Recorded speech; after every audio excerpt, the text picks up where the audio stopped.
Hello friends, હું જ્યોતિ ગજ્જર સુરતથી. આજે હું તમારી સાથે સુરતનું પ્રખ્યાત ફરસાણ લીલા કોપરાની સુરતી પેટીસ ઘરે કેવી રીતે બનાવવી એની રેસીપી શેર કરીશ. એકદમ ટેસ્ટી ચટપટા મસાલાવાળી આ સુરતી પેટીસ ખાવામાં બહુ જ ટેસ્ટી લાગે અને ઘરે બનાવવી હોય તો ઓછી મહેનતે ઓછા ટાઈમમાં બનાવી શકાય, એ પણ ઘરમાં હોય એ જ સામાન વાપરીને. તો ચાલો આજની આ મજેદાર રેસીપી શરૂ કરીએ. પેટીસની અંદર ભરવાનો મસાલો તૈયાર કરવા માટે મેં અહીં 1 કપ ભરીને પાતળી સ્લાઇસમાં કાપેલું લીલું કોપરું લીધું. કોપરાની ઉપર જે બ્રાઉન કલરની છાલ હોય એ હટાવીને કાપી લીધું હતું, કારણ કે એનો ટેસ્ટ આમાં સારો ન લાગે. લીલા મસાલામાં 1 મોટો ટુકડો આદું અને 5 કપ ઝીણું કાપેલું લીલું લસણ લીધું. તમારી પાસે લીલું લસણ ન હોય તો એના બદલામાં સૂકા લસણની ક્વોન્ટિટી થોડી વધારી દેવી. 15 કરી સૂકું લસણ અને 5 નંગ તીખા લીલા મરચાં લીધા. આ બધું સાથે વાટી લઈશું. એના માટે એક નાની સાઇઝનો મિક્સર જાર લીધો. મિક્સર જારમાં સૌથી પહેલાં લીલા મરચાં અને આદું કાપીને ઉમેરું છું. સાથે એમાં સૂકા લસણની કળીઓ ઉમેરીને વાટી લઈએ. હવે એ જ મિક્સર જારમાં લીલું કોપરું અને કાપેલું લીલું લસણ ઉમેરી એને પણ સાથે વાટી લઈએ. હવે મિક્સર જારમાં વાટેલો મસાલો આ વાસણમાં કાઢી લઉં છું. આવો અધકચરો દેખાય એ રીતનો મસાલો વાટી લીધો. હવે આમાં 1 ટેબલસ્પૂન જેટલી કિસમિસ અને 1 ટેબલસ્પૂન જેટલા ઝીણા કાપેલા કાજુ ઉમેરું છું. આની સાથે તમારે ફ્રેશ દાડમના દાણા ઉમેરવા હોય તો એ પણ લઈ શકાય. હવે મેં અહીં 1 કપ ભરીને બેસનની પાપડી લીધી. એનો હાથ વડે ઝીણો ચૂરો કરીને આમાં ઉમેરું છું. બેસનની પાપડી ઉમેરવાથી આ મસાલાનો ટેસ્ટ બહુ જ સારો લાગે. 5 કપ જેટલા જાડા પોહા લીધા. એને આ વાસણમાં લઈને 2 વાર પાણી વડે સારી રીતે ધોઈને કોરા કરી લઈએ.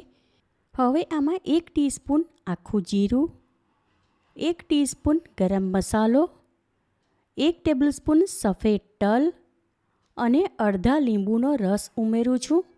સાથે આમાં 3 ટેબલસ્પૂન ભરીને દળેલી ખાંડ અને સ્વાદ પ્રમાણે 1 ટીસ્પૂન મીઠું ઉમેરું છું. આમાં બેસનની પાપડી ઉમેરી એ પણ સોલ્ટેડ હોય છે, માટે હમણાં એ પ્રમાણે મીઠું ઉમેર્યું. પોહા સારી રીતે પલળીને ફૂલી ગયા. હવે એ પણ આમાં ઉમેરી દઉં છું.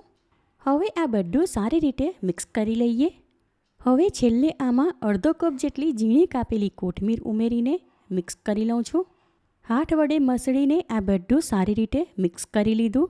તો હવે આ ટાઈમ પર આ મસાલો એકવાર ટેસ્ટ કરી લઉં છું. ફિલિંગ બહુ જ ટેસ્ટી ચટપટું છે, આમાં કંઈ પણ ઉમેરવાની જરૂર નથી. હવે થોડું હાથમાં લઈને એમાંથી આવા નાની સાઇઝના ગોળા બનાવી લઈએ. ફિલિંગના આવા એક સરખા ગોળા બનાવી હમણાં આ થાળીમાં ગોઠવીને મૂકું છું. બધા જ ફિલિંગના ગોળા બનાવી લીધા. હમણાં એને સાઈડમાં રાખું છું. આગળ પેટીસના બહારના પડ માટે 5 મોટી સાઇઝના બટાકા બાફી લીધા. એની ઉપરની છાલ ઉતારીને મીડિયમ કાણાવાળી ગ્રેટર વડે ખમણી લેશું, એટલે એમાં એક પણ લમ્પ્સ ન રહે. દરેક બટાકાની છાલ ઉતારીને ખમણી લીધા. તો હવે એમાં સ્વાદ પ્રમાણે 1 પ્લસ બીજી અડધી એમ ટોટલ 1.5 ટીસ્પૂન મીઠું ઉમેરું છું. હવે આમાં કોર્નફ્લોર 3 ટેબલસ્પૂન ભરીને ઉમેરું છું. પછીથી જરૂર હશે તો બીજો ઉમેરશું. હવે બાફીને મેશ કરેલા બટાકામાં મીઠું અને કોર્નફ્લોર સારી રીતે મિક્સ કરી લઈએ. આમાં જેટલો કોર્નફ્લોર ઉમેર્યો એના વડે જ બાઇડિંગ આવી ગયું, માટે હવે ઉમેરવાની જરૂર નથી. હાથ ધોઈને ચોખ્ખા કરી લઈએ. પેટીસ બનાવવા માટે બહારના પડનું બટાકાનું સ્ટફિંગ અને ફિલિંગના ગોળા પણ તૈયાર છે. તો હવે પેટીસ ભરી લઈએ. એના માટે એક ડીશમાં 2 થી 3 ટેબલસ્પૂન જેટલો કોરો કોર્નફ્લોર લઉં છું. હવે એક નાના લીંબુની સાઇઝનું બટાકાનું સ્ટફિંગ હાથમાં લઉં છું. એનો ગોળ લુઓ બનાવીને કોર્નફ્લોર વડે કોટ કરું છું. ત્યાર પછી એને હાથ વડે ઠેપીને એમાંથી આવી નાની સાઇઝની પૂરી બનાવી લઈએ. હવે આ પૂરીમાં બરાબર વચ્ચે ફિલિંગનો ગોળો મૂકું છું. પૂરીની કિનારીને દરેક સાઈડેથી ઉપર ઉઠાવીને ફિલિંગ કવર કરી લઈએ. આમાં ઉપર બટાકાનું સ્ટફિંગ વધારાનું હોય તો કાઢી લેવું. ત્યાર પછી આ પેટીસને ફરી રાઉન્ડ શેપ આપી દઉં છું. હવે છેલ્લે એને કોર્નફ્લોર વડે કોટ કરીને આ થાળીમાં રાખું છું. હવે આ જ પ્રમાણે બાકીની પેટીસ ભરીને તૈયાર કરી લઈએ. આમાં જેટલો ફિલિંગનો ગોળો છે એનાથી થોડું વધારે બટાકાનું સ્ટફિંગ લેવું, એટલે પેટીસ ભરતી વખતે એ ફાટે નહીં. તૈયાર કરેલી પેટીસ કોર્નફ્લોર વડે કોટ કરીને રાખવાથી એ એકબીજા સાથે ચીપકી ન જાય. પેટીસ માટે ફિલિંગ અને બહારના પડનું સ્ટફિંગ તૈયાર હોય તો પછી ભરતા જરા પણ વાર ન લાગે. દરેક પેટીસ ભરીને તૈયાર કરી લીધી અને જેમ જેમ ભરી તેમ તેમ એને કપડાં વડે ઢાંકીને રાખી હતી, એટલે એનું ઉપરનું પડ સુકાઈ ન જાય. બહારના પડ માટે જે બટાકાનું સ્ટફિંગ બનાવ્યું હતું એ આટલું બચી ગયું. એમાં જરૂર પ્રમાણે મસાલા ઉમેરીને એના નગેટ્સ બનાવી શકાય. હવે આ તૈયાર કરેલી પેટીસને ફ્રાય કરી લઈએ. એના માટે બીજી તરફ એક કઢાઈમાં તેલ લઈને સ્ટવ ઉપર ગરમ કરવા મૂકી દીધું. તેલમાં લોટની એક નાની કણી નાખીને એનું તાપમાન ચેક કરી લઉં છું. ત્યાર પછી એમાં સૌથી પહેલાં મરચાં ફ્રાય કરી લઈએ. હવે એક એક પેટીસ હાથમાં લઈને આમાં ફ્રાય કરવા મૂકું છું. હમણાં એક બેચમાં જેટલી આવે એટલી જ આમાં મૂકીને બાકીની પછીથી ફ્રાય કરીએ. પેટીસ ફ્રાય કરતી વખતે ગેસ ફ્લેમ લો ટુ મીડિયમની વચ્ચે રાખવી.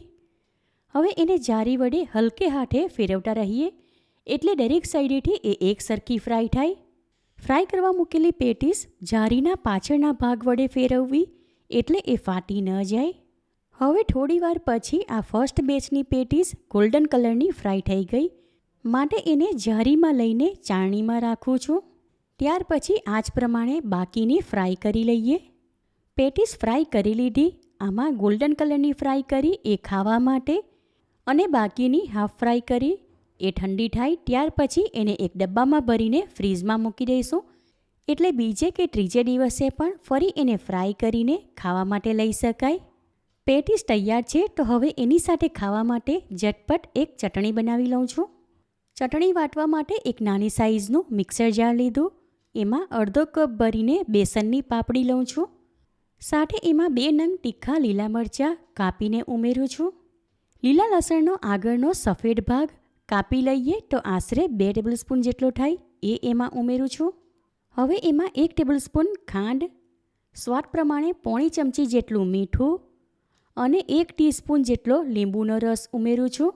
ત્યાર પછી જારનું ઢાંકણ બંધ કરીને આ બધું ગ્રાઇન્ડ કરી લઈએ. હવે એ જ મિક્સર જારમાં 1 કપ ભરીને રફલી કાપેલી કોથમીર અને 2 ટેબલસ્પૂન પાણી ઉમેરું છું. ત્યાર પછી જારનું ઢાંકણ બંધ કરીને ચટણી વાટી લઈએ. ચટણી તૈયાર છે તો એને મિક્સર જારમાંથી એક વાડકીમાં કાઢી લઉં છું. ગરમા ગરમ પેટીસ અને સાથે ખાવા માટે ચટણી તૈયાર છે તો હવે સર્વ કરું છું. ગરમા ગરમ સુપર ટેસ્ટી લીલા કોપરાની સૂટી પેટીસ, ટેસ્ટી ચટપટી લીલી ચટણી અને તળેલા મરચાં. ચાંદની પડવો એટલે કે ચંડી પડવાના દિવસે મીઠી મધુરી સુરતી ગારીની સાથે સુરતી ભૂસું અને આવું ફરસાણ હોય તો ખાવાની મજા પડી જાય.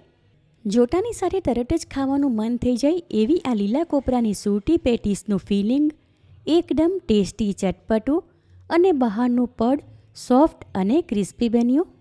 તહેવારોમાં જો સ્વીટ ડિશની સાથે આવું ફરસાણ ખાવા મળે તો ઘરમાં નાના મોટા બધાને જ મજા પડી જાય. અને આ ફરસાણ એવું કે ઘરમાં કોઈક દાંત વગરના હોય એ પણ આરામથી ખાઈ શકે. માટે આ રેસીપી તમે જરૂરથી ટ્રાય કરો. તમે મારી રેસીપી ક્યાંથી જુઓ છો અને કેવી લાગી એ કમેન્ટ કરીને જણાવો. પસંદ આવી હોય તો વિડીયોને લાઇક અને શેર કરો. ચેનલ પર નવા હો તો સબસ્ક્રાઈબ કરીને બાજુમાં આપેલા બેલ આઇકન પર ક્લિક કરો, એટલે આવનાર દરેક નવી રેસીપીઓની જાણકારી તમને મળતી રહે. ફરી મળીશું એક નવી રેસીપી સાથે. Eat healthy and stay healthy.